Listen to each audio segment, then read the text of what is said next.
Hi, everyone. I'm Olga Villaverde. And I'm Amber Milt. Good morning and welcome to The Balancing Act. Today, our Broadway Across America series continues with The Little Mermaid, and I think I am perfect for the part. Absolutely, because she's trying to find her own voice, too. I am struggling with laryngitis. Oh, you know what happens to the best of us. I know.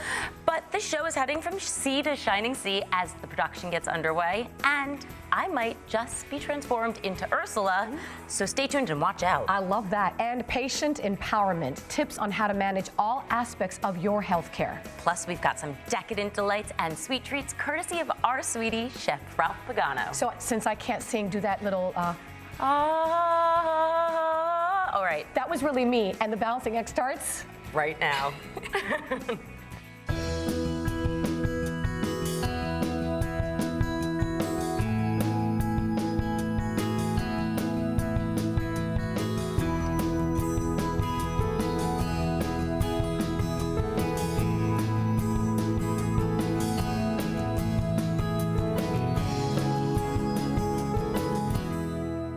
Broadway Balances America, brought to you by Broadway Across America, bringing the best of Broadway to a city near you.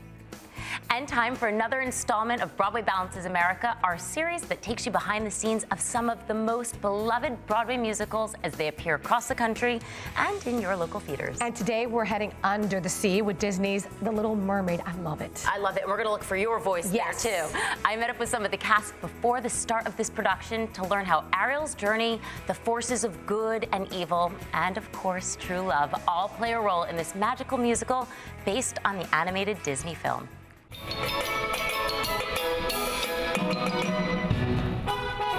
It's a splashtastic musical set in a magical kingdom fathoms below, where Ariel, the Little Mermaid, is tired of flipping her fins and longs to be part of the fascinating world on dry land. She's always felt really out of place, and this show in particular goes into a little bit more detail and a little deeper than they just do in the Disney movie. Ariel's never felt like she fits in under the sea with her family there, so it's all about self-discovery and that bravery to make a big change like that, because that's terrifying. Are you kidding? To leave your home and go into a whole new world. Oh my goodness. And be on your own like that is a huge thing. So she's really brave. Look at this stuff. Isn't it neat? Something Diana Huey can relate to as a young actress from Seattle starring in her first national production. The girl who has.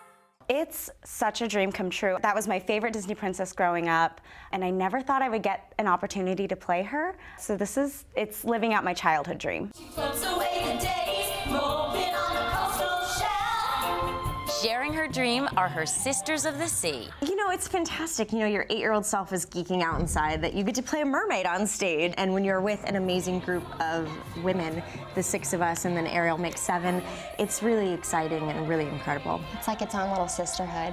There's such a bond, and we all, getting to just act as sisters, it's not even acting. After a period of time, we just have fun with each other as if we've grown up. Obviously, I want to be a mermaid sister. Tell me a little bit about the transformation that you guys go through every night. It's magic. Yeah, it's pure magic. Super fun. I mean, each sister is a different color. So Lana is green, and Amanda plays Adela, who's purple. And there's a pink and a yellow and an orange and a red and a blue. And it's super fun because all of our makeup is coordinated with that. How can you that's not a problem. How can you not be happy with that? I'm obsessed with that. So can Myrrh, Amber come in? I don't know, maybe I'll take gold? Yes, great. Absolutely. Okay, love it. If only he would look. But all is not glitter and fantasy, as Ariel finds out in her quest for happiness. The balance of good and evil. We also go in with this newer sort of updated Little Mermaid, where there's a deeper connection between Ursula and Triton, where they are actually brother and sister. And I do feel like Ariel's sort of stuck in the middle, where you're this good, pure person, and you want to do the right thing, and you want to listen to the rules, but you also really want to take this chance for yourself. So she does sort of dabble with Aunt Ursula, the sea witch, and is going into some black magic to be able to get up on shore and have some legs for 3 days. Playing the wicked Ursula is Jennifer Allen. Now, Ursula is that character I think everybody kind of loves to hate. You've got such a big makeup, such big costumes.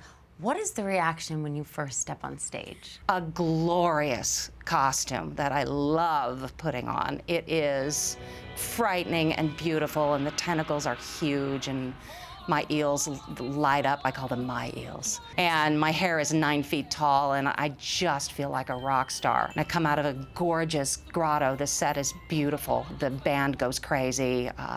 It's a fantastic entrance. And then one of the big themes of this has been sort of finding your voice, right? And now you're the woman who actually gets to take a voice from Ariel, use it then as your own voice. Prince Eric in this version and in the film version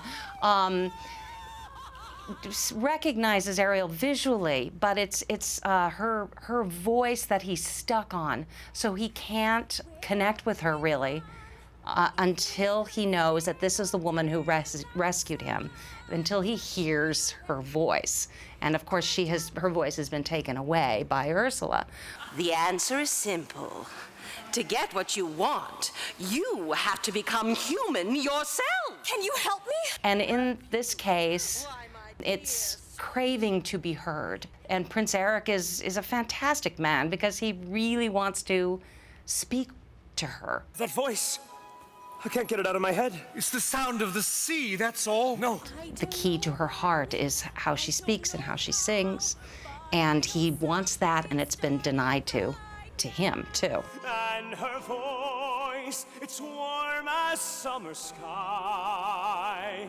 And children clashing with their folks is a universal, in this case, mermaid tale.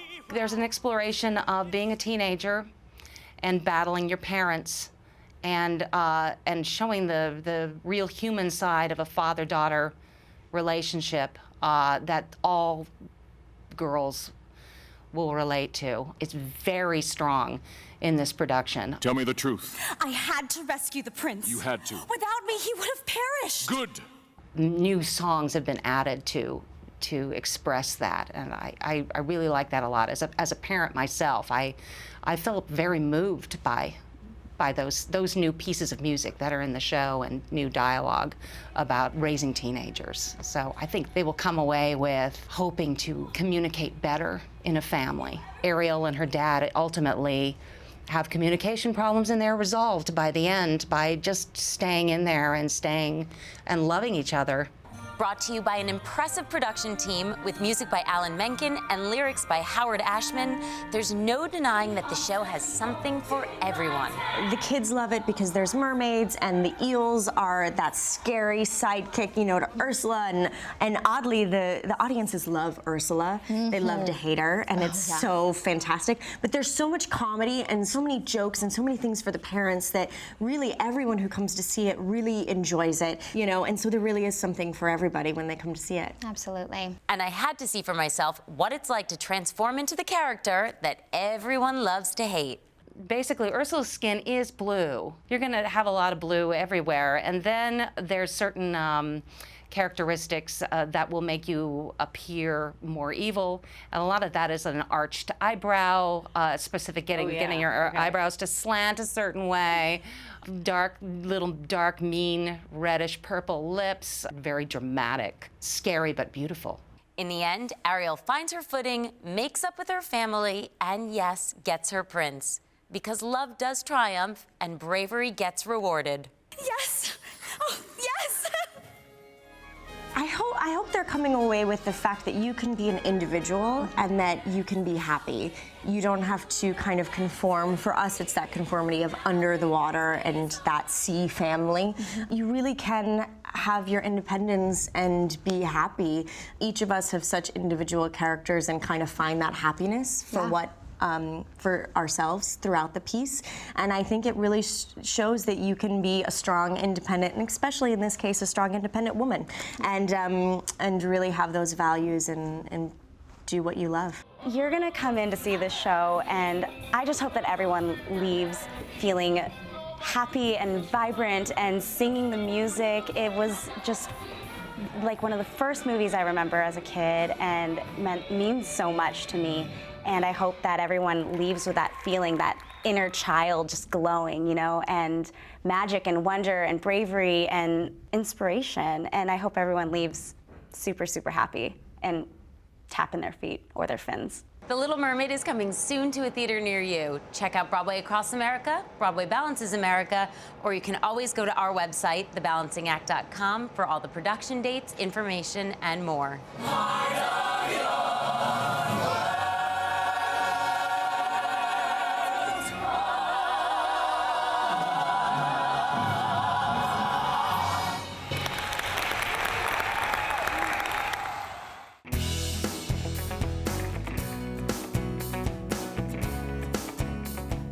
Nearly 2 million Medicare beneficiaries are readmitted to the hospital within 30 days of discharge every year, and that costs $17.5 billion in hospital bills.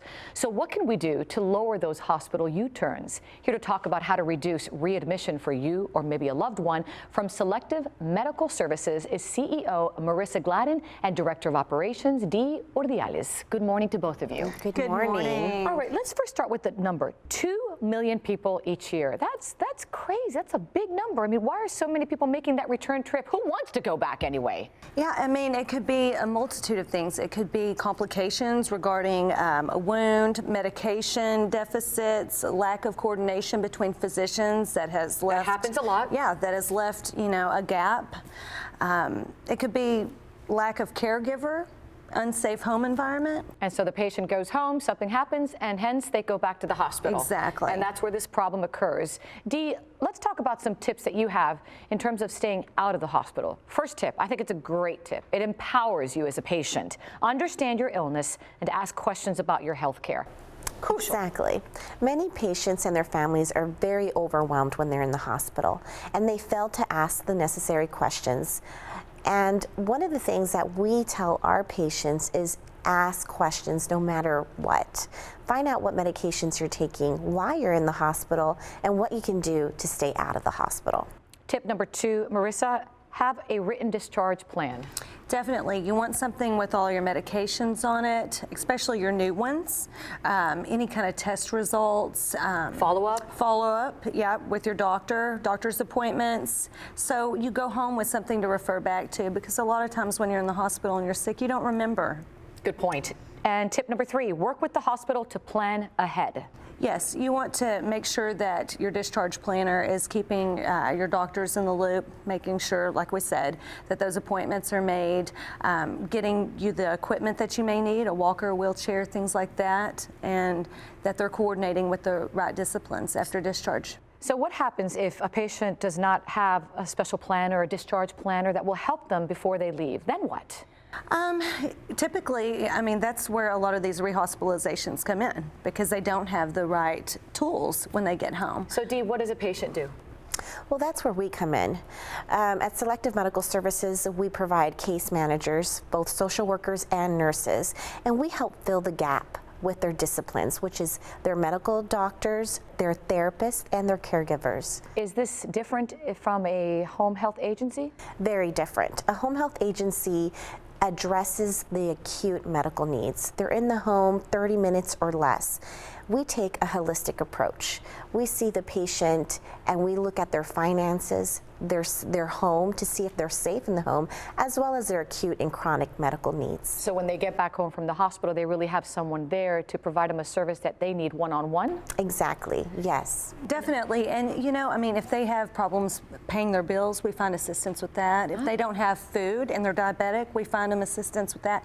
Anything that could possibly trigger an exacerbation of whatever they were in the hospital for, we make sure that those needs are met. And I would just like to add that at Selective Medical Services, we only hire case managers that are social workers and nurses with a minimum of 3 years experience in case management. We conduct extensive background checks as well as drug tests every month. So truly an advantage in using a care management company. Yes, one of our primary goals is to empower our patients and their families to make informed decisions about their medical care. Informed decisions, Marissa, that'll make a difference in the long run. Definitely. You know, it's beneficial to have a quarterback of care.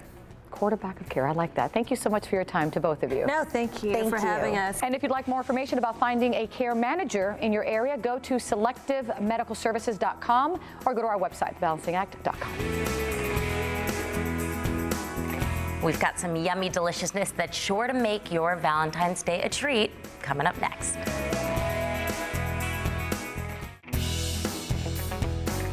All right, so do you have a favorite dessert? Because when it comes to me, I love everything. It's impossible for me to choose just one.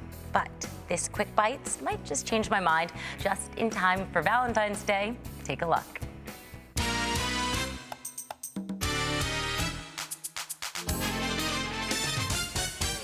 Welcome to my kitchen. This is Quick Bites with me, Chef Ralph Pagano. This Valentine's Day, we're going decadent and sinful with a delicious, quintessential French dessert. That's right, creme brulee. It's so easy to make, and the best part about it is you don't have to be a gourmet chef. I'm just gonna show you how to look like one.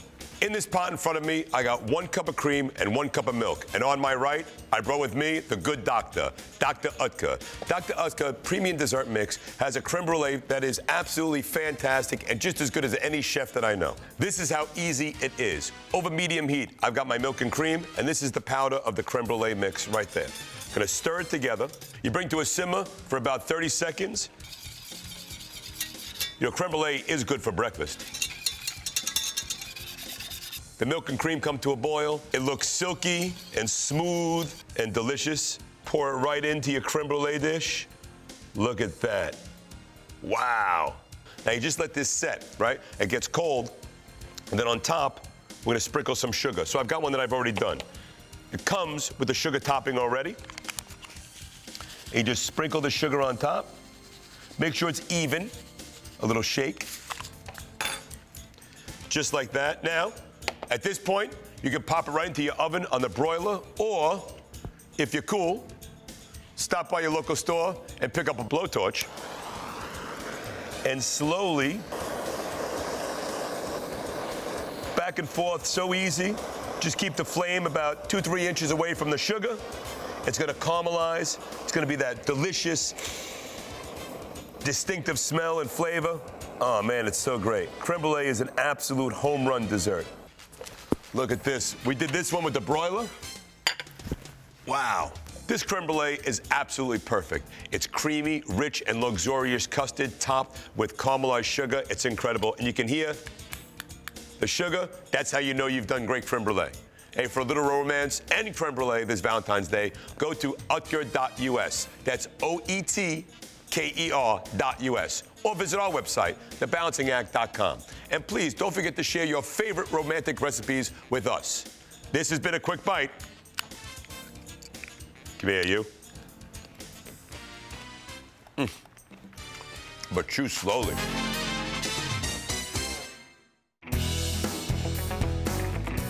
I must say you were a very pretty Ursula. Oh, well, thank you. And, you know, Ariel did find her voice. Yes, I have not.